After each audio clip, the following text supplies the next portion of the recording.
Hey everyone, welcome to the show. Today we have ATP number 40 doubles player on, Luke Johnson. Luke, welcome. Thank you for having me here, Will. Thanks. So you are coming off the biggest title of your career in Barcelona, and I wanted to start there. You actually had a win before that in Monza with your partner, Sander Arends, and I wanted to ask just what went right over these couple of weeks in Monza and Barcelona. I noticed y'all won four matches in each tournament, so eight-match winning streak. Only two of those matches went to a third set tiebreaker, so it seems like something has certainly been clicking. What do you attribute that to? Um, I don't know. I think we played in Marrakesh the week before Monza, and we played a good match. We lost. I mean, it felt like a tough loss at the time, but we lost to Arniedo and Guinard, who then went on to win Monte Carlo the week after. So one of those losses that aged well. And we felt like we did a few things well.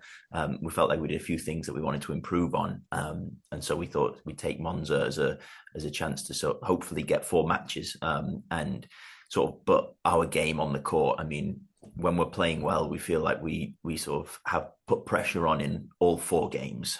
We both return well. We have different styles of returning and serving, and at the net, we sort of try and have good presence. And I think we just wanted to get back to our sort of identity as a team, which was sort of building like lots of pressure over the full match and building pressure through doing everything well or everything as well as we could, and through positional play and sort of getting back to that identity that we sort of had at the end of last year, the beginning of this year, and just get back winning again. I mean, we lost a few close matches in the end of Jan and Feb, and then Sander got married in March, so we had a couple of weeks off there, and then we just wanted to get back to it and get back to winning matches again. And yeah, I guess we did that.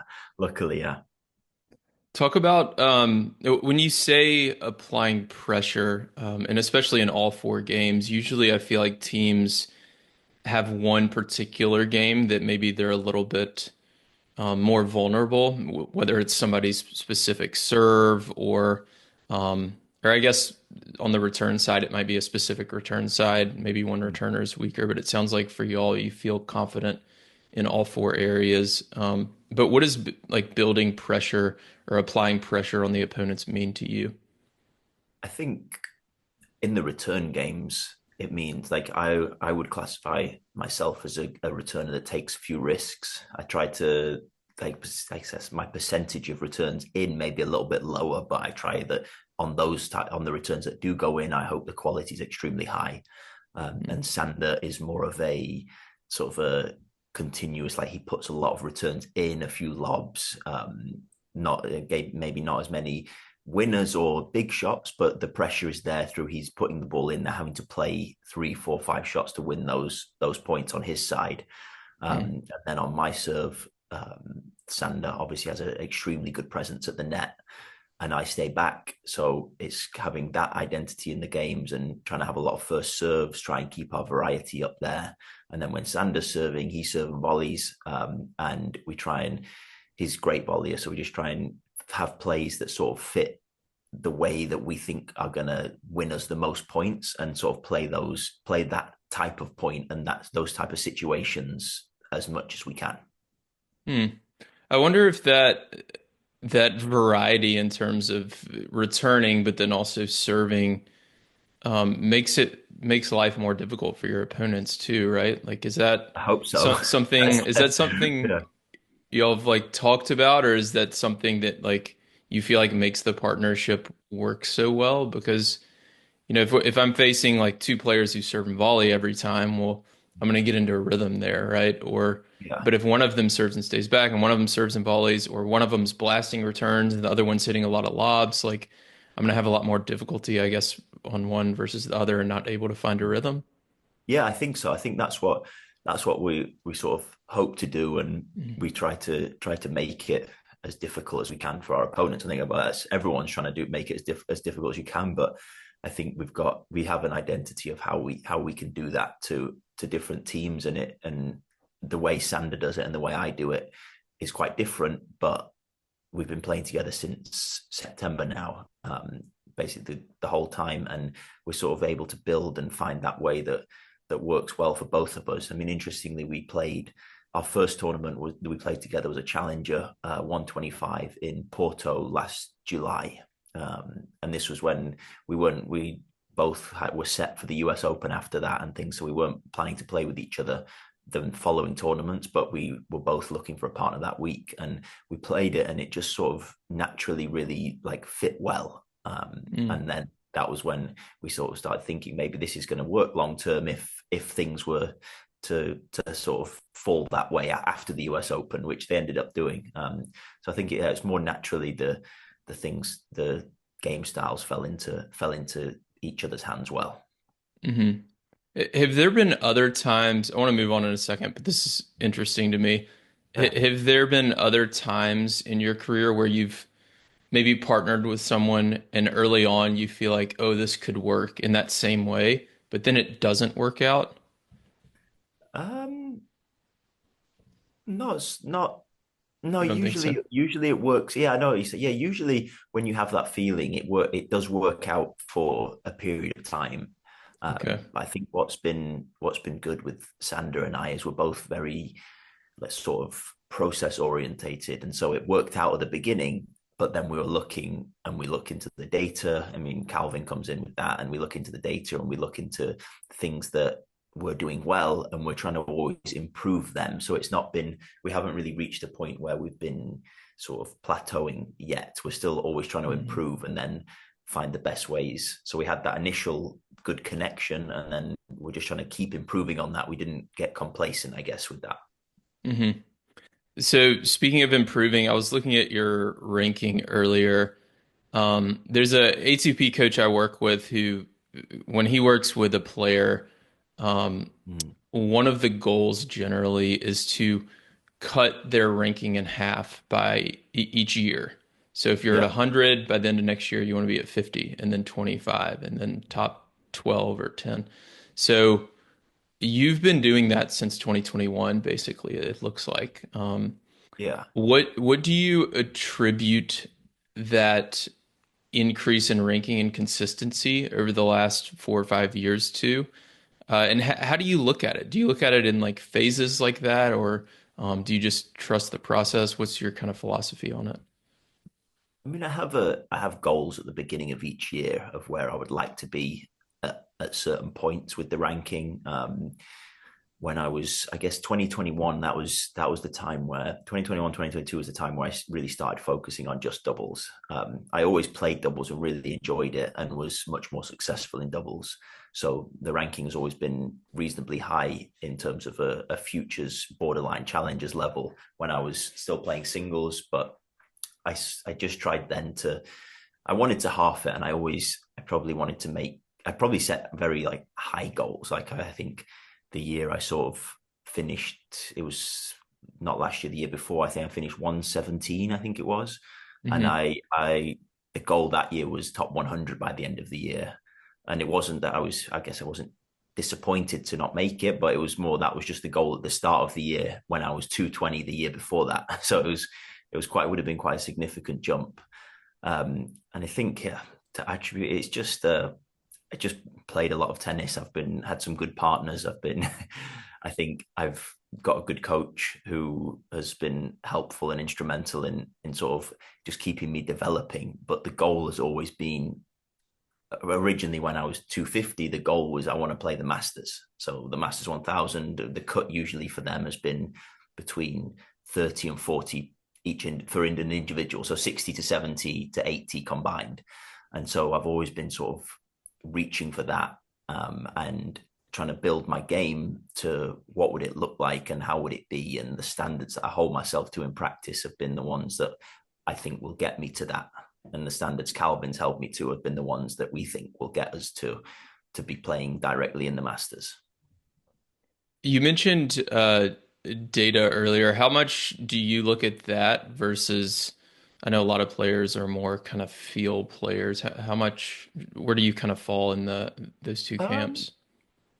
I like the data, but I don't I'm not so good at interpreting it myself. So Mm, Calvin, my coach, is extremely good at interpreting data. So we get the data through the LTA, the British Federation, and then he is sort of able to decipher the good things, the bad things, where he thinks we can do better, where he thinks we're doing really well, but we're not doing enough of this, or things like that. And so I like to receive the data. I'm not so good at being able to pick out the bits very well, but luckily mhm. Calvin's good at that. So Yeah. he And how long have you been working with Calvin?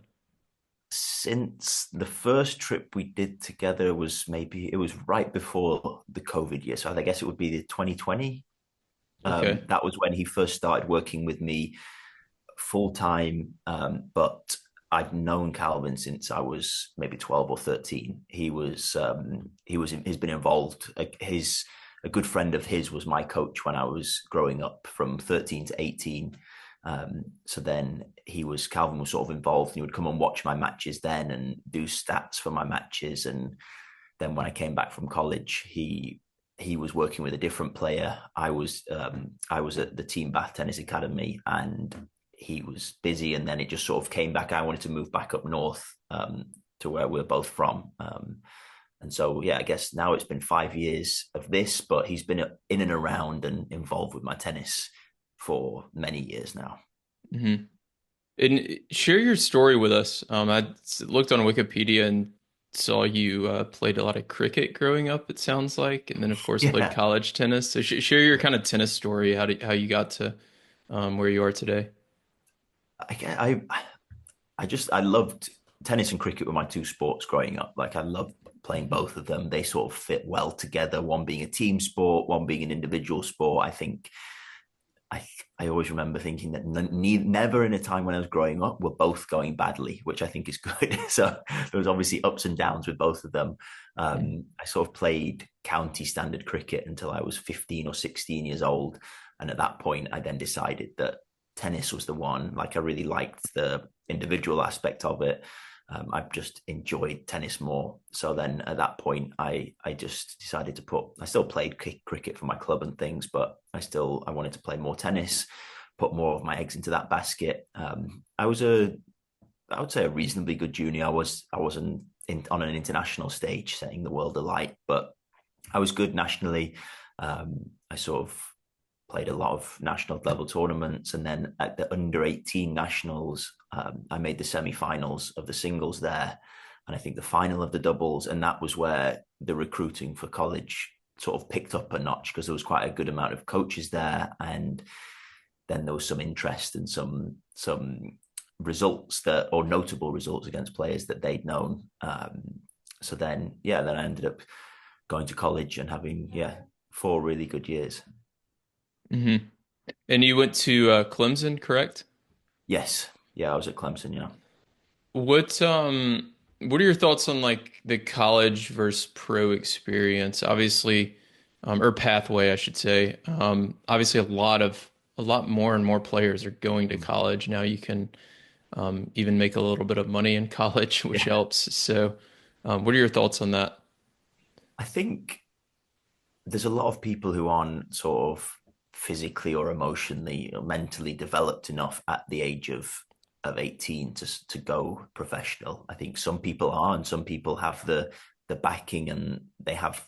If you're going to go through futures extremely quickly, if you're at that level where you can fly through futures and get into challenges quickly, I think going pro makes sense. But there's a lot of players who get stuck in futures, and it's tough. It's really tough. The If you're 18 and you're on your own for 8 weeks in a set of tournaments and you don't have good results, I think you're just not ready for that. So I think college is a really good route there to where you can develop in all aspects of tennis and in life. And I think that's where college tennis is so good because the level is so high. There's so many good players there. There is even people who would be good enough to go straight through futures who are in college, and Hmm. those guys that you just learn so much and you improve so much. And if you're having a decent scholarship, you're not losing any money. And like you said, now guys are making money. Hmm. What so you made your Grand Slam debut at Wimbledon in 2019, I read. Yeah. What advice would you give yourself back then? I think that it doesn't mean as much as you thought it did back then. I guess when you go and you play Wimbledon for the first time, it was you're like, wow, this one, you're thinking this might be my only time. So you're worried a little bit about that. At least I was. I remember thinking, well, I need to do well. I need to, I have to play well. I have to do this. Everyone's now, all eyes are watching me. But I think a lot of people are invested in the tennis, whether you're at Wimbledon or you're playing a lower level. The people that really care don't care so much whether what the level is. They just want to see you doing well and see you being successful. I think just relax and enjoy it as well. I mean, go out there. I honestly now I couldn't remember the first probably two sets of that match. I mean, we lost in straight sets. It was a 5 set match, so we lost in straight sets. But I even the next day I couldn't really remember the first couple of sets. By the third set, I'd relaxed into it and was enjoying it.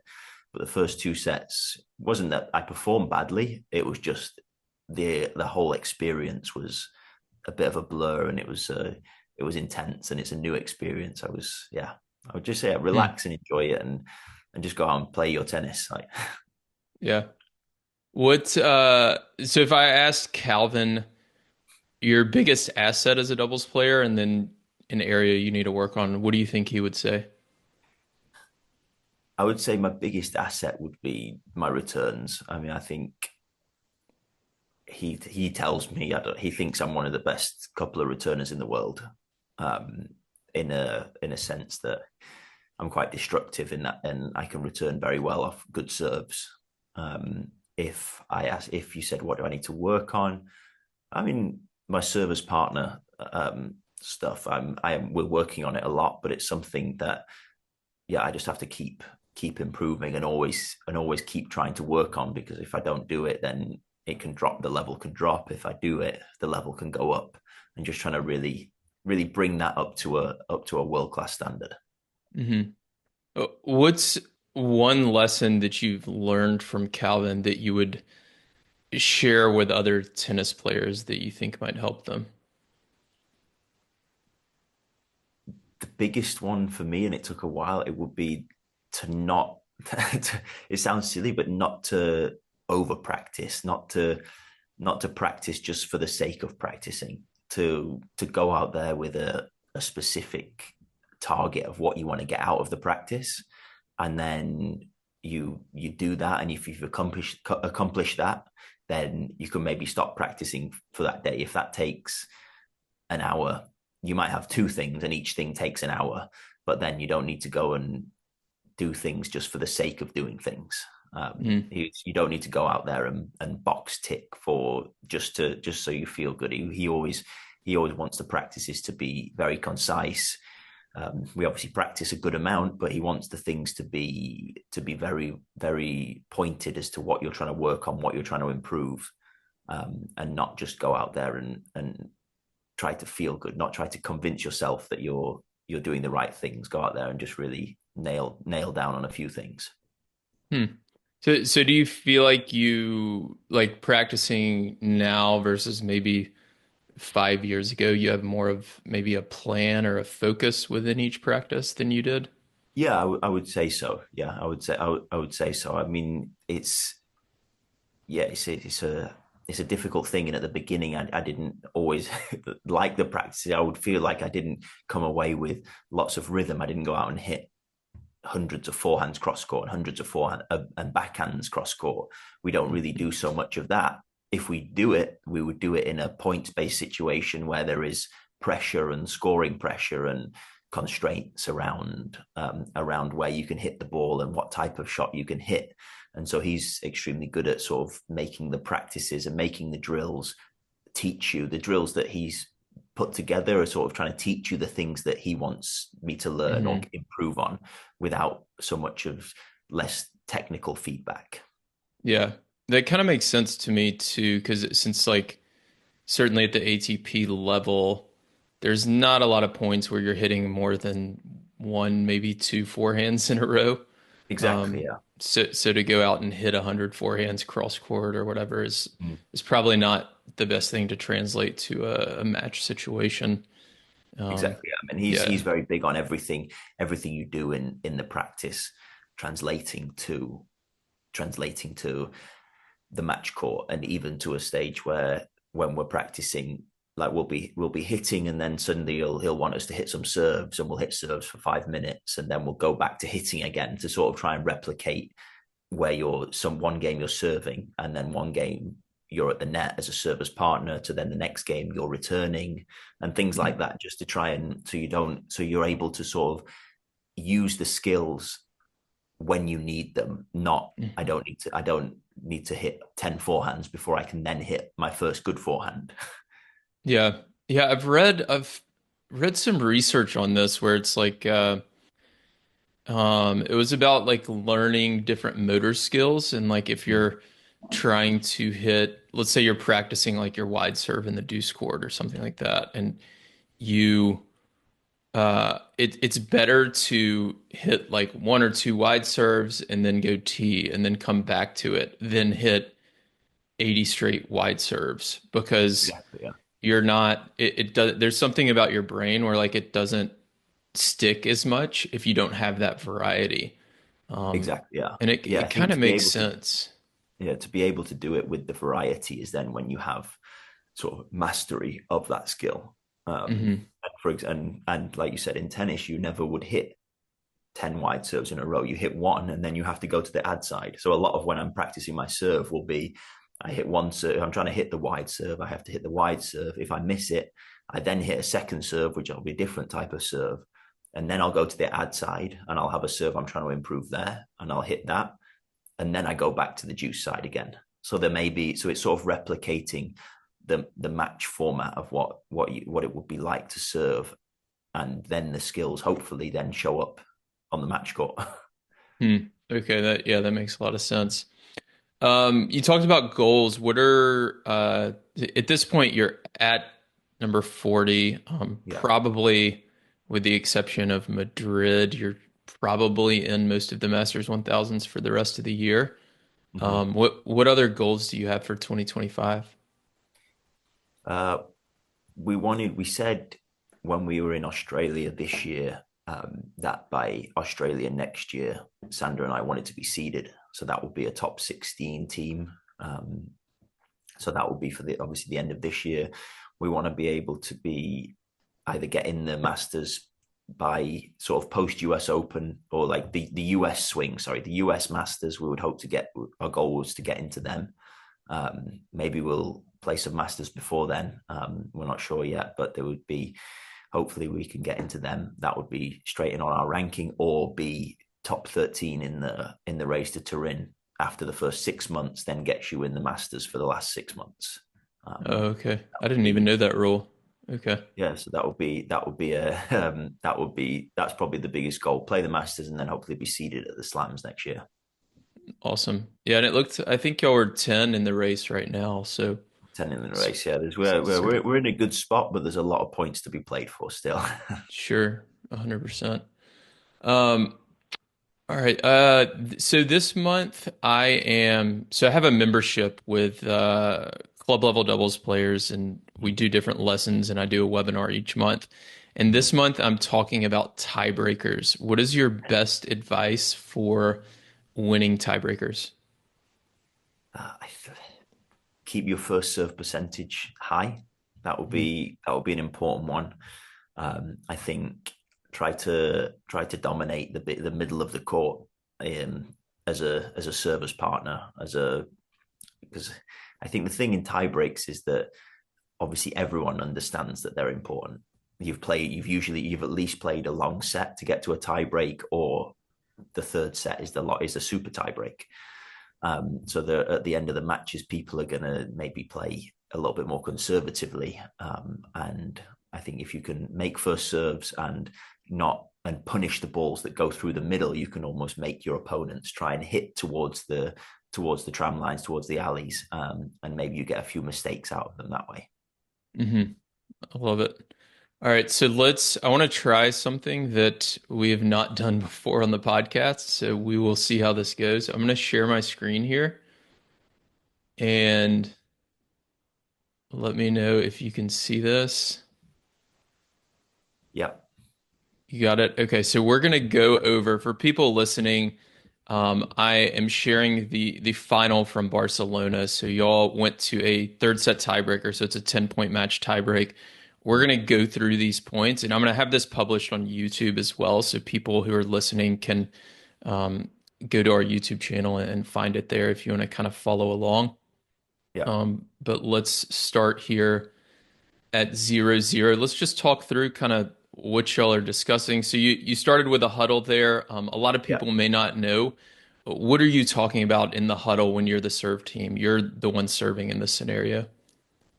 Yeah, I mean, so we just come off the back of the second set tiebreak, which we lost 7-1, maybe 7-2, I think 7-1. So we were obviously they had a little bit of momentum coming in from the end of the second set.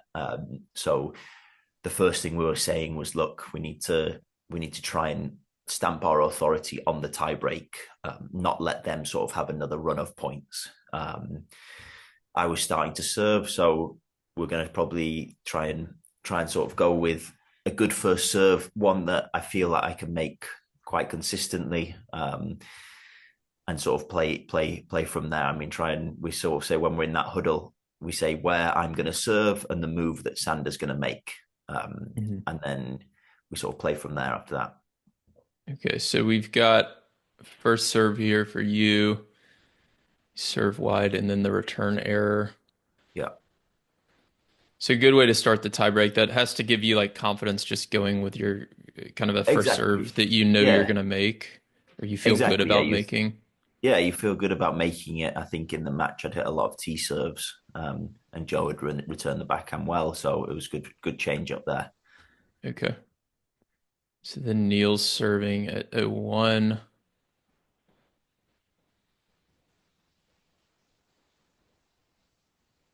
So how does your mindset shift here from first to second serve? So your opponent misses their first serve. I notice let's go back a little bit there. So you're a little bit back. So y'all are playing two back Yeah, we there. play two. We Oops. we generally play two back, when our opponent plays I formation when Sander's returning. He likes to be able. For him, he feels that it sort of lets him see the whole court very well. If I stay back on the first Okay. serve and then second serve, where obviously he's trying to hit sort of a bigger return and try and put a bit of pressure. So with me up, hopefully if Sander can get it past the service partner, in this case Joe, and then we can really try and put some pressure on Neil early on in the tiebreak. Okay. So we've got a second serve here. He does hit a good return.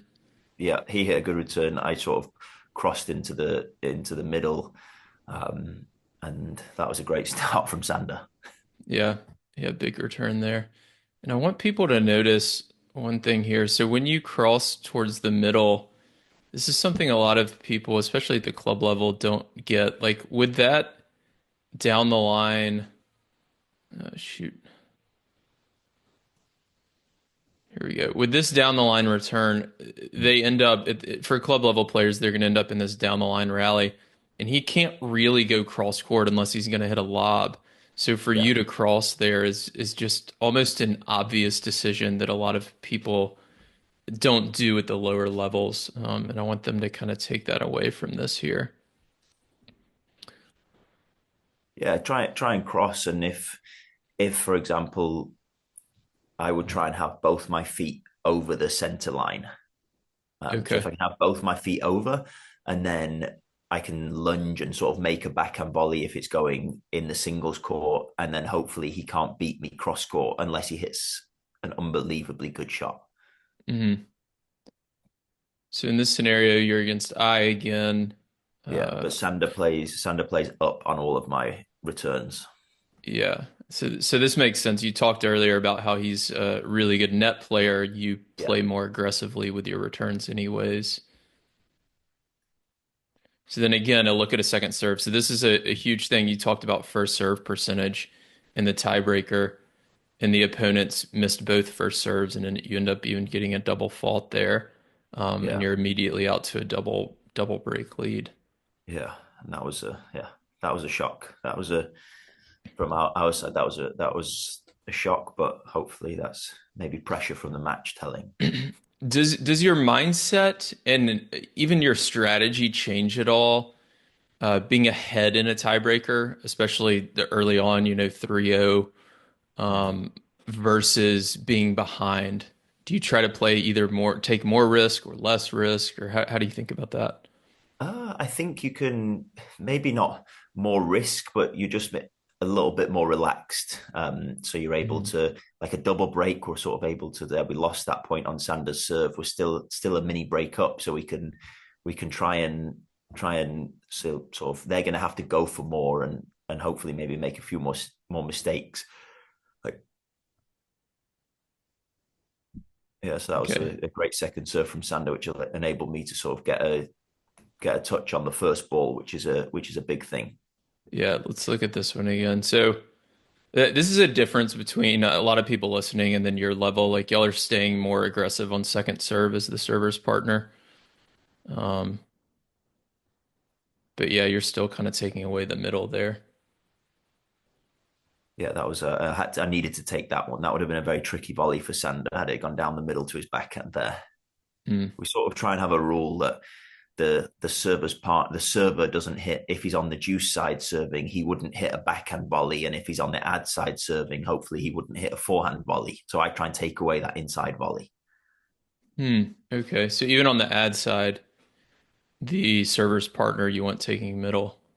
Yeah, great return from Sander. Yeah, that was that kind of lob return. Yeah, That's such a tough one. You don't see many people. Usually the lob return is more of like a chip, and that almost had some topspin on it. yeah, it was It was almost a fast lob. yeah,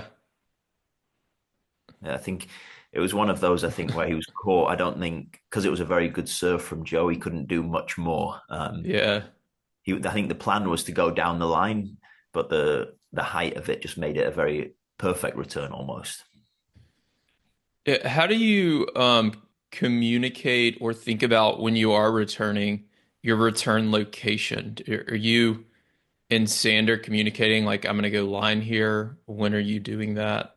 Or are So you with just kind of the feeling? with the way that I return, I sort of make a decision where I'm going to go usually before the point and try and adjust after through that.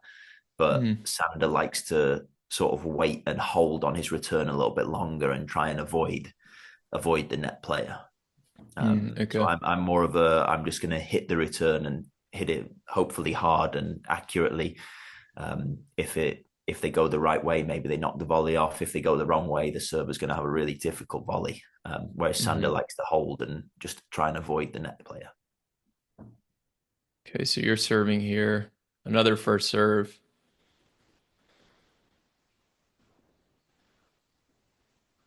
That one looked more like a body serve there, I guess. Yeah, that was a body serve. Again, that was the thing. Yeah, we wanted another first serve there. We felt that we could find one if we went body.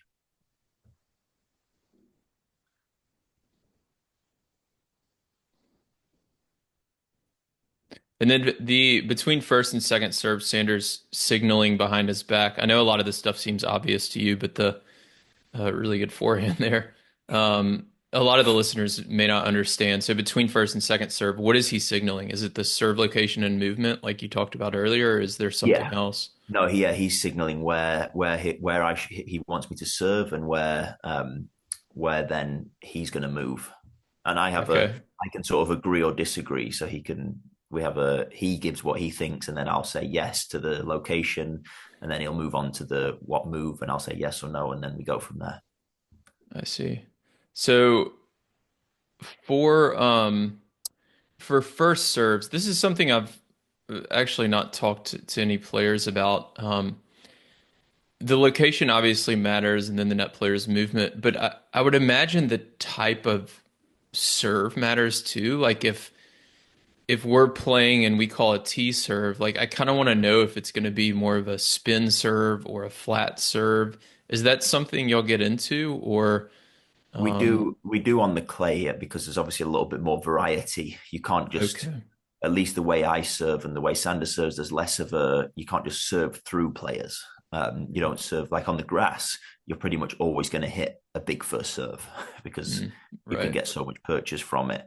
On the clay, we might sort of say, look, I might go kick T here or kick wide or something, and then he can expect the a different type of return, and he can also time his movements because obviously there may be 20 or 30 kilometers an hour difference between that those two serves.